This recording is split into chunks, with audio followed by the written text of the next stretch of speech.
Gising ka na ba?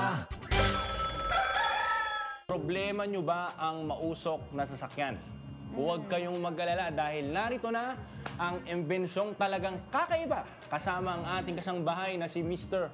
Rolly Lakay Gonzalo dito lamang sa Iba ito! Iba. Magandang gising mga kasambahay. Muli narito tayo sa segment ng programang ito kung saan ipinapakita natin ang kakaibang galing at husay ng Pinoy. Ako po muli, si Rolly Lakay Gonzalo at ito ang Iba Ito. May problema ba ang inyong sasakyan? Mabilis ba itong mag-init o sobrang dumi o itim ang usok na lumalabas sa inyong mga sasakyan? Pwes, huwag nang mag-worry at narito na ang solusyon. Ang Neo Oil ay tumutulong na pigilin ang agarang pag-init ng mga engine ng sasakyan. Tumutulong din ito upang makaiwas sa polusyon sa pamamagitan ng pagbabawas ng hydrocarbon na inilalabas ng mga sasakyan. At higit sa lahat, pinalalakas nito ang engine compression na nagdudulot ng mas mabilis na pag-andar, kaya naman mas mag-i-enjoy ka sa pagmamaneho. Ang Neo Oil ay nilikha ni Mr. Danilo Del Valle Soriano. Si Ginoong Soriano ay isa sa mga inventors na gumawa ng imbensyon na makakatulong sa bawas ng polusyon sa pamamagitan ng Neo Oil. Siya rin po ay General Manager ng Filipino Inventor Society, miyembro ng Asia Pacific Industrial Property Center o kaya APIC sa Tokyo, Japan. At nagtapos din siya ng Bachelor of Science in Management Engineering sa Fiat University. Ay kay Ginoong Del Valle, nilikha niya ang Neo Oil dahil gusto niya makatulong sa mga tao upang mapanatiling malinis at mabawasan ang problema sa makina na siya namang makakatulong sa pag-aayos ng problema sa polusyon sa bansa.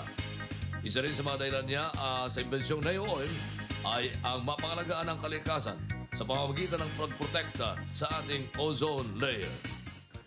Ako po si Danilo Del Valle Soriano. Isa po akong inventor at sa ngayon nga, ito ang aking na-invento, yung New Oil.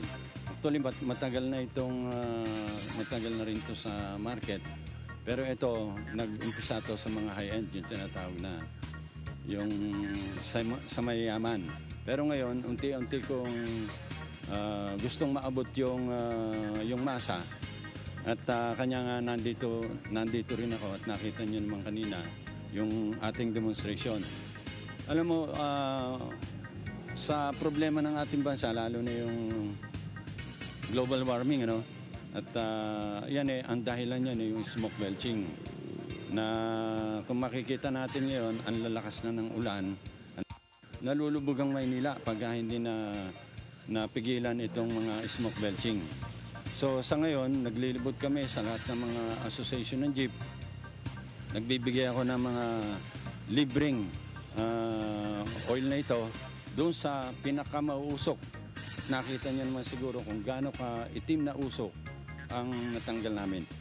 Ang invention na to natuklasan ko pero nag-umpisa ako sa pagtuklas ng mga alternative fuel.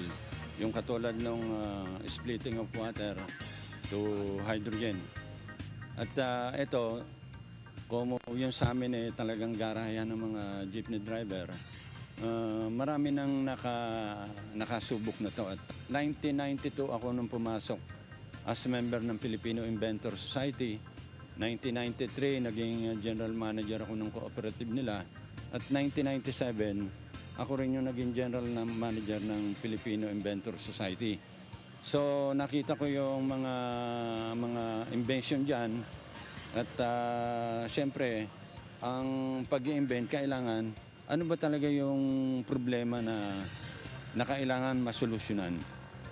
Yung sa mga gumagamit lalo na yung mga jeepney operator maging parang mapanaliksik sila. Kung nakita nila chaos, nakabalita sila ng ganon, di subukan nila.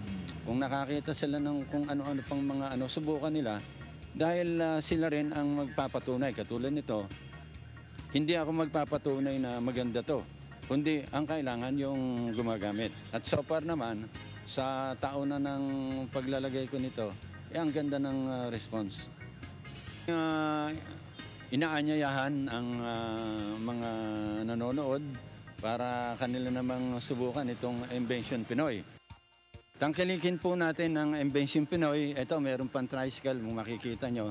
buwan na magagamit to. Ito naman pan-diesel at gasolina. At dito nga, pag gumamit kayo ng new oil, yung makina nyo lalakas parang bago, hataw ang takbo, at yung buga ng inyong tambucho, aamoy mabango.